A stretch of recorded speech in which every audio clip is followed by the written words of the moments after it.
بسم اللہ الرحمن الرحیم۔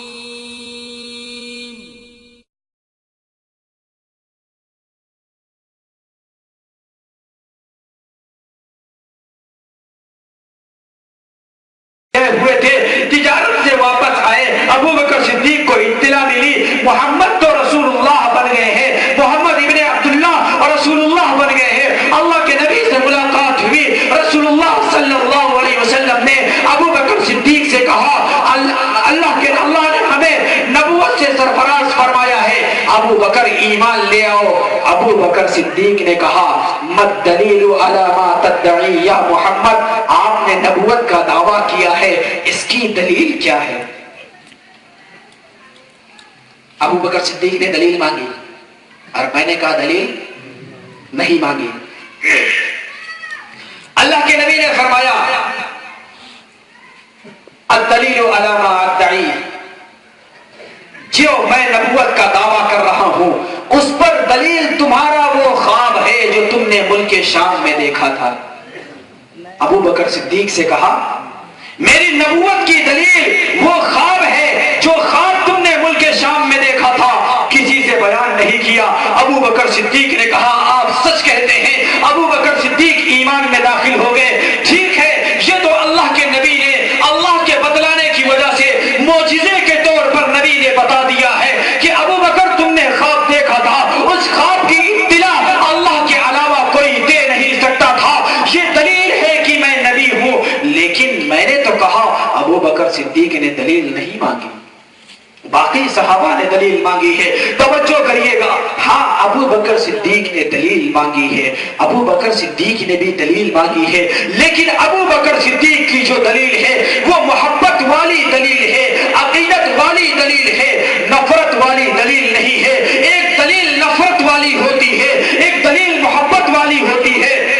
ابھی کوئی طالب علم نعت پاک یمن قبط کے اشعار پیش کر رہا تھا، یا کوئی تلاوت کرنے والا کوئی تلاوت کرے، بہت اچھی تلاوت کرے، آپ کو تلاوت اس کی پسند آ جائے، آپ دلیل پوچھتے ہیں، سوال کرتے ہیں اس کا استاذ کون ہے، اس نے پڑھا کس سے ہے؟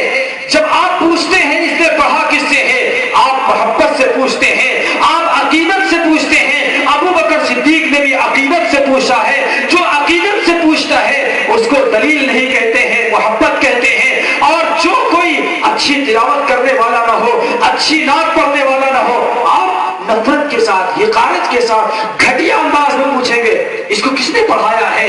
یہ نفرت سے آپ پوچھتے ہیں، بے محبتی سے پوچھتے ہیں، بے عقیدتی سے پوچھتے ہیں۔ تمام صحابہ نے اس محبت اور عظمت سے نہیں پوچھا ہے جس محبت اور عظمت کے ساتھ ابو بکر صدیق نے پوچھا ہے۔ ابو بکر صدیق نے محبت والی دلیل مانگی ہے۔ اللہ کے نبی نے دلیل دی ہے، جو خواب تم نے شام میں دیکھا تھا اس خواب کو یاد کرو۔ کیا کہا تھا راہب عالم نے کہ ایک نبی آئے گا، اس نبی کے تم وزیر بنو گے اور اس کے مرنے کے بعد تم اس کے خلیفہ بنو گے۔ اللہ کے نبی نے تعبیر بتائی ہے۔ اللہ کے نبی کے صحابہ اکرام نے اس صحابی کو دو خصوصیتیں خاص طور پر حاصل ہیں۔ ایک خصوصیت تو یہ ہے اس کی صحابیت کا انکار کرنے والا مسلمان باقی نہیں رہتا ہے۔ دوسری اس کی خصوصیت یہ ہے کہ اس صحابی نے نبی سے جو دلیل مانگی ہے وہ محبت والی دلیل مانگی ہے، باقی نے دلیل مانگی ہے عناد والی دلیل مانگی ہے، اس نے محبت اور عقیدت والی دلیل مانگی ہے۔ ابو بکر صدیق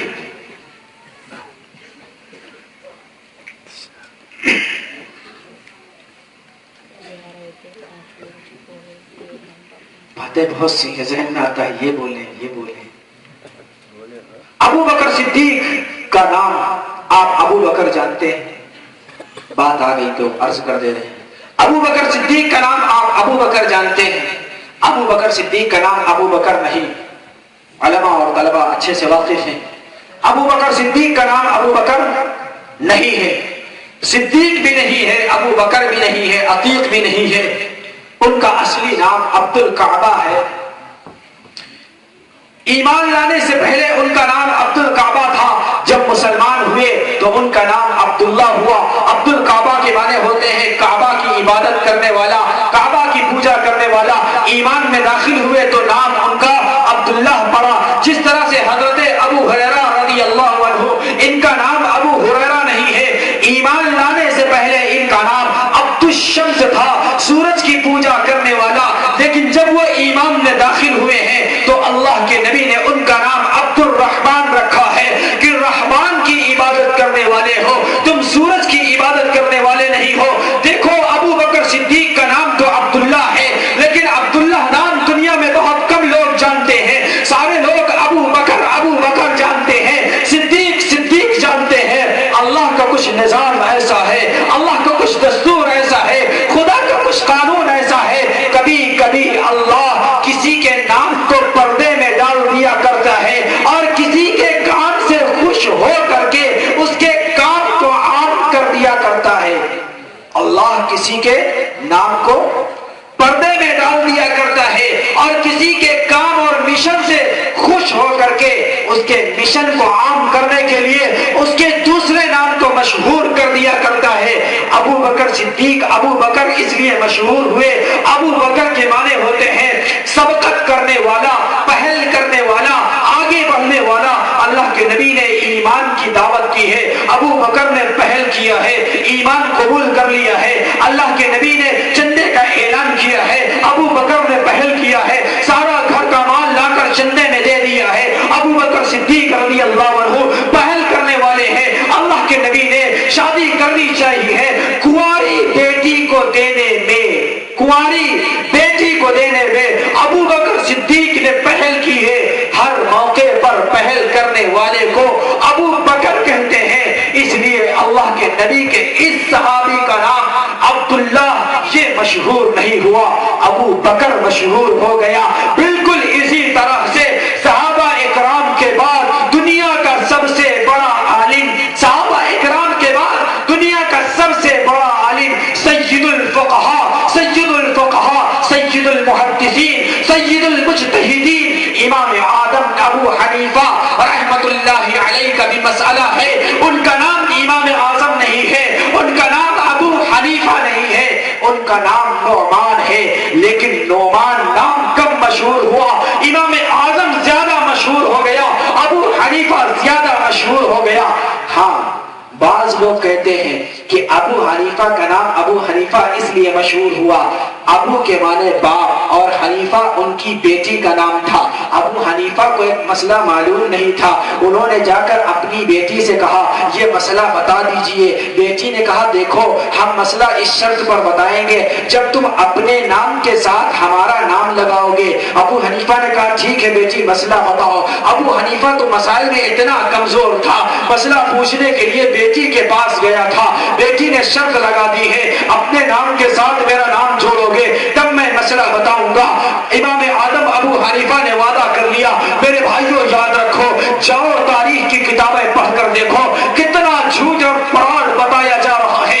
یہ بتانے والا کون ہے جس کے آنے کا بھی چند دنوں کے بعد اعلان ہونے والا تھا، جو 29 تاریخ کو آپ کے یہاں آنے والا جرجیل تھا، اس نے اپنے بیان میں یہ بات بیان کی ہے کہ امام اعظم ابو حنیفہ کو ابو حنیفہ اس لیے کہا جاتا ہے وہ حنیفہ کے باپ ہیں، ان کی بیٹی کا نام حنیفہ تھا اس لیے ابو حنیفہ کہا جاتا ہے. ارے جاہل تجھے پتہ نہیں ہے، جا کتابوں کو پڑھ اور دیکھ. امام اعظم ابو حنیفہ کی کوئی بیٹی تھی ہی نہیں، نہ حنیفہ نام کی نہ فاطمہ نام کی. امام اعظم ابو حنیفہ کا صرف ایک بیٹا تھا جس کا نام حماد تھا. امام اعظم ابو حنیفہ کا ایک بیٹا تھا جس کا نام حماد تھا، بیٹی تھی ہی نہیں. کیسے تو نے کہہ دیا کہ بیٹی کی وجہ سے ان کا نام پڑا ہے؟ اتنا نابلد انسان ہو، اتنا نابلد انسان ہو، مسائل میں کتنی غلطی کرے گا آپ ہی جان سکتے ہیں. خیر ابھی تو اس کا نوٹس نہیں لینا ہے، بیان ہو جانے دیجئے آپ کے یہاں، پھر انشاءاللہ اس کا نوٹس لیں گے آپ کے ہاں ٹیبل لگا کر کے. اور اگر آپ حضرات اس کا ویڈیو بیان ریکارڈ کروائیں گے تو انشاءاللہ ویڈیو بیان ہم لیپ ٹاپ سے پردے پر دکھا کر کے اس کا نوٹس لیں گے انشاءاللہ. ابھی نوٹس نہیں لینا ہے. ابھی تو یہ بات کہنا چاہتا ہوں کہ عبداللہ نام کم مشہور ہوا، ابو بکر زیادہ مشہور ہوا. اسی طرح سے نعمان کم مشہور ہوا، ابو حنیفہ زیادہ مشہور ہو گیا. کیوں؟ حنیفہ کہتے ہیں دین خالص کو، واتبع ملت ابراہیم حنیفہ. حنیفہ دین خالص کو کہتے ہیں. صحابہ اکرام کے بعد کامل و مکمل دین خالص لکھ کر کے جو امت کو پہنچانے والا ہے، جس نے شرک کو الگ کر دیا ہے، توحید کو الگ کر دیا ہے، کفر کو الگ کر دیا ہے، اسلام کو الگ کر دیا ہے، تو سنت کو الگ کر دیا ہے، بدعت کو الگ کر دیا ہے، جس نے کاٹ چھاٹ کر کے صحیح سالم خالص دین امت کو لکھ کر کے پہنچایا ہے، اسے ابو حنیفہ کہتے ہیں. چونکہ حنیفہ کہتے ہیں خالص دین کو، اور ابو حنیفہ کے معنی خالص دین والا، اس لیے اللہ نے ان کے اس نام کو مشہور کر دیا اور اصلی نام یہ کم مشہور ہو گیا، بہت کم لوگ جانتے ہیں. امام اعظم ابو حنیفہ کا اصلی نام نعمان. حنیفہ کا ایک معنی اور ہوتا ہے، حنیفہ کا معنی ہوتا ہے دوات. دوات سمجھتے ہیں؟ دوات. ابو حنیفہ دوات والا. اس نے سب سے پہلے قلم کا کام کیا ہے. اس سے پہلے تین تدوینی شکل میں از اول تا آخر ایک ایک اصول مدون اور مرتب نہیں تھا. الفاظ پہ دھیان دیجئے گا. از اول تا آخر ایک ایک اصول مدون اور مرتب نہیں تھا. سب سے پہلے جس نے اصول دین کے از اول تا آخر مکمل اصولی طور پر دین کو مدون اور مرتب کر کے دوات کے ذریعے سے کام لے کر کے امت کے سامنے پیش کیا ہے، وہ امام آدم ابو حنیفہ ہے. اس لیے ابو حنیفہ دوات والا، یعنی دوات کو کام میں لا کر کے دین کو مدون اور مرتب کر کے امت کے سامنے پیش کرنے والا. یہ ہے امام آدم ابو حنیفہ. کم سے کم اپنے امام کو تو جانو اصلی نام کیا ہے. آپ سے کوئی پوچھ لے گا. ہاں ایک اشکال ذہن میں آیا. میں پروگرام میں جلسے میں جا رہا تھا، غالباً آپ ہی کے یہاں جلسے میں آ رہا تھا 2 اگست کو. تو راستے میں لیپ ٹاپ کے اوپر ہم سن رہے تھے ڈیڑھ بالش داڑھی والے کا بیان. اب اس کا مطلب ہی نہیں کہ داڑھی کی ہم توہین کر رہے ہیں، یہ میں نے جان بوجھ کر بولا ہے. داڑھی کی توہین جان بوجھ کر نہیں، یہ میں نے لفظ جان بوجھ کر بولا ہے. داڑھی واجب ہے اور ایک مشت رکھنا واجب ہے، سنت ہے ساتھ ساتھ واجب بھی ہے. سنت کا مطلب نبی کا طریقہ ہے. سنت کا یہ مطلب نہیں چھوڑ دو تو گنہگار نہیں ہوگے، اس لیے وضاحت کر رہا ہوں، علماء موجود ہیں. سنت کا یہ مطلب نہیں جیسے آپ عصر کی سنتیں چھوڑ دیتے ہیں تو گنہگار نہیں ہوتے ہیں، عشاء کی سنتیں چھوڑ دیتے ہیں تو گنہگار نہیں ہوتے ہیں. سنت کا مطلب نبی کا طریقہ ہے، لیکن سنت نبی کے طریقے ہونے کے ساتھ ساتھ یہ واجب بھی ہے. چھوڑ دیں گے تو گنہگار ہوں گے. ایک مشت رکھیں گے، ایک مشت کے بعد کاٹیں گے، بلا ضرورت ایک مشت سے زیادہ نہیں بڑھائیں گے. کیوں؟ نبی کے عمل کو زیادہ سمجھنے والا صحابی ہوتا ہے، نبی کے عمل کو سمجھنے والا صحابی اور رسول ہوتا ہے. بخاری شریف عبداللہ ابن عمر رضی اللہ تعالیٰ عنہ نبی کی حدیث نقل فرماتے ہیں، اللہ کے نبی نے ارشاد فرمایا کہ مونچھوں کو کترواؤ اور داڑھی کو بڑھاؤ. عبداللہ ابن عمر نبی کی یہ حدیث بیان کرتے ہیں کہ داڑھی کو بڑھاؤ. پھر عبداللہ ابن عمر خود حج کرنے کے لیے مکہ مکرمہ جاتے ہیں، حج کرنے کے لیے مکہ مکرمہ حاضر ہوتے ہیں. وہاں تمام لوگوں کا مجمع موجود ہے. اللہ کے نبی کے یہ پیارے صحابی عبداللہ ابن عمر اپنے ہاتھ سے داڑھی کو اس طرح سے پکڑتے ہیں اور لوگوں کے سامنے ایک مشت کے بعد کاٹ دے رہے ہیں. بتانا یہ چاہتے ہیں عبداللہ ابن عمر کہ نبی کا اصل طریقہ یہ ہے کہ ایک مشت آپ داڑھی رکھیں، بلا ضرورت ایک مشت سے نہ بڑھائیں، چہرہ بھی خوبصورت نہیں لگتا ہے. عبداللہ ابن عمر صحابی رسول ہیں، ان سے زیادہ تو آپ صحیح مطلب نہیں سمجھیں گے. اچھا ہم یہ نہیں کہتے، وضاحت کرنا پڑتا ہے نا بار بار، ہم یہ نہیں کہتے ایک مشت کے بعد ناجائز ہے. توجہ، وضاحت نہیں کریں گے تو جانے کے بعد پھر اشکالات ہوں گے. اور کہاں؟ پان کی دکان پہ بیٹھ کے اور ہوٹل کی چائے کی دکان پہ بیٹھ کے. اس لیے وضاحت, ہم یہ نہیں کہتے ایک مشت کے بعد ناجائز ہے, ہم اتنا ضرور کہتے ہیں نبی کے صحابی نے ہم سے بہتر سمجھا ہے, بس نبی کے صحابی نے ہم سے بہتر سمجھا ہے. میرے بھائیوں, کیا عرض کر رہے تھے؟ جی, اللہ کبھی مشن کی وجہ سے نام کو پردے میں ڈال دیا کرتا ہے اور مشن کو عام کر دیا کرتا ہے. دیکھو ابو بکر صدیق کا نام عبداللہ یہ مشہور نہیں ہوا, ابو بکر زیادہ مشہور ہو گیا. اسی طرح سے امام اعظم ابو حنیفہ کا نام ابو حنیفہ یہ زیادہ مشہور ہو گیا اور نعمان یہ مشہور نہیں ہوا. ہاں, میں یہ عرض کر رہا تھا, سفر میں آ رہا تھا تو میں لیپ ٹاپ میں بیان سن رہا تھا. وہ کیا کہہ رہا ہے؟ امام اعظم ابو حنیفہ کیسے ہو سکتے ہیں؟ امام اعظم کا مطلب سب سے بڑا امام, سب سے بڑا امام تو اللہ کے نبی ہے. اللہ کے نبی سے بڑھ کر امام کون ہو سکتا ہے؟ تم نے امام اعظم ابو حنیفہ کو مان لیا ہے. ارے امام اعظم سب سے بڑا امام تو اللہ کے نبی ہے, تم نے نبی سے بڑا امام بھی امام اعظم کو مان لیا ہے. میں نے کہا بے وقوف, چغل, پاگل, دیوانے, جانے انجانے, اپنے دیوانے, نئے پرانے سیانے, تجھے کچھ پتا بھی ہے؟ اگر تو یہ کہے گا وزیر اعظم تو کیا مطلب, تم نے وزیر اعظم کہہ کر کے ان کو نبی سے بڑا مان لیا ہے. تم کہو گے وزیر اعلیٰ, کیا نبی سے بڑا مان لیا ہے؟ یو پی میں تم اکھلیش کو بولتے ہو, وہ بھی بولتا ہوگا وزیر اعلیٰ, تو کیا مطلب اکھلیش کو اس نے محمد صلی اللہ علیہ وسلم سے بڑا مان لیا ہے؟ آپ کہتے ہیں صدیق اکبر سب سے بڑا صدیق, تو کیا وہ اللہ سے بڑے صدیق, اللہ کے نبی سے بڑے صدیق ہیں؟ اللہ کے نبی سے بڑے وہ صدیق ہیں. ابو بکر صدیق ہے, صدیق اکبر ہے, لیکن نبی سے بڑے صدیق نہیں ہے. عمر فاروق اعظم فاروق ہے, صحابہ میں فاروق اعظم ہے, سب سے بڑے فاروق ہے, لیکن نبی سے بڑے فاروق نہیں ہے. بالکل اسی طرح سے سارے صحابہ میں صدیق اکبر ابو بکر صدیق ہے, سارے صحابہ میں فاروق اعظم عمر بن خطاب ہے. صحابہ کرام کے بعد امت میں امام اعظم سب سے بڑے امام, دین کے ماہر امام اعظم ابو حنیفہ ہے.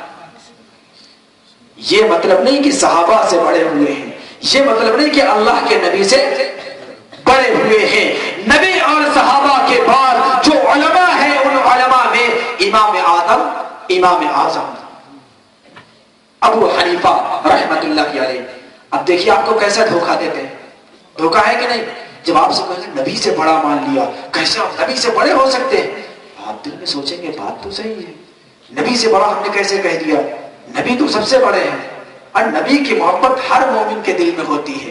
جیسے یہ بات آتی ہے تو پھر دل نبی کی محبت کی طرف کھنچتا ہے. ہم تو نبی کو حضرت سفیان ثوری رحمت اللہ علیہ غالباً انہی سے یا کسی اور عالم دین سے پوچھا گیا, سوال کیا گیا. سوال کرنے والے نے پوچھا کہ آپ بتائیے, ایک طرف حضرت معاویہ رضی اللہ عنہ ہیں, جو معاویہ رضی اللہ عنہ علی المرتضی رضی اللہ عنہ سے جنگ کرنے والے ہیں.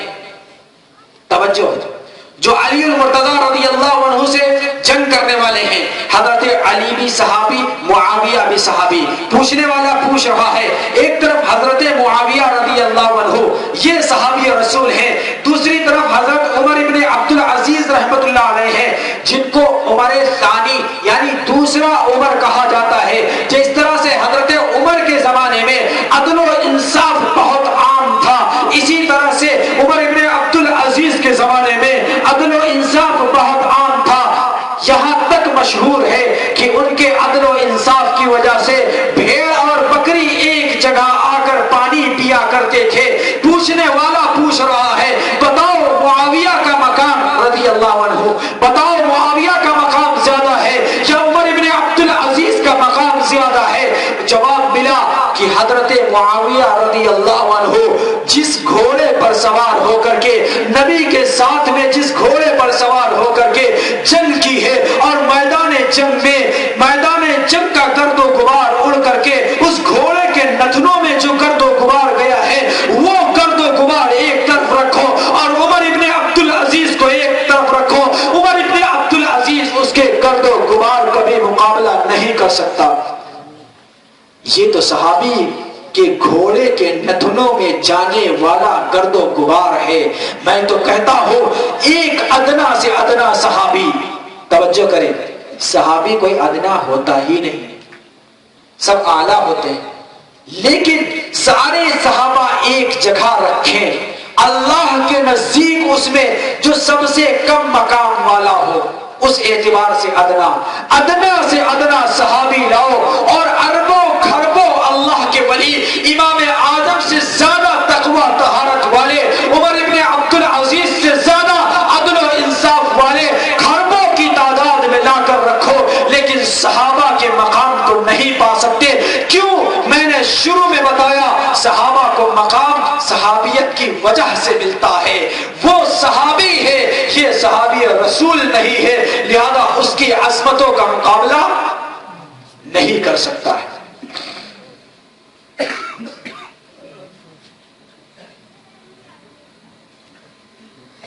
صحابہ کی عظمتوں کے ہم قائل ہیں، سب کو جنتی مانتے ہیں، سارے صحابہ کو محفوظ مانتے ہیں. توجہ، خلاصہ، سارے صحابہ کو محفوظ مانتے ہیں. یعنی اگر خدا نخواستہ امت کی تعلیم کے لیے یا جس وجہ سے بھی ان سے کوئی گناہ ہوا تو اللہ نے ان کے توبہ کی برکت سے ان کے گناہ کو ختم فرما دیا اور ان کے جنتی ہونے کا قرآن نے اور اللہ کی رضا کا فیصلہ قرآن نے کر دیا. ہم سارے صحابہ کو جنتی مانتے ہیں، لیکن صحابہ کو معصوم نہیں مانتے ہیں، نبی کو معصوم مانتے ہیں. کچھ ہیں جو نبی کو بھی معصوم نہیں مانتے ہیں، اور کچھ ہیں جو نبی کے بعد 12 کو معصوم مانتے ہیں. دوسری بات،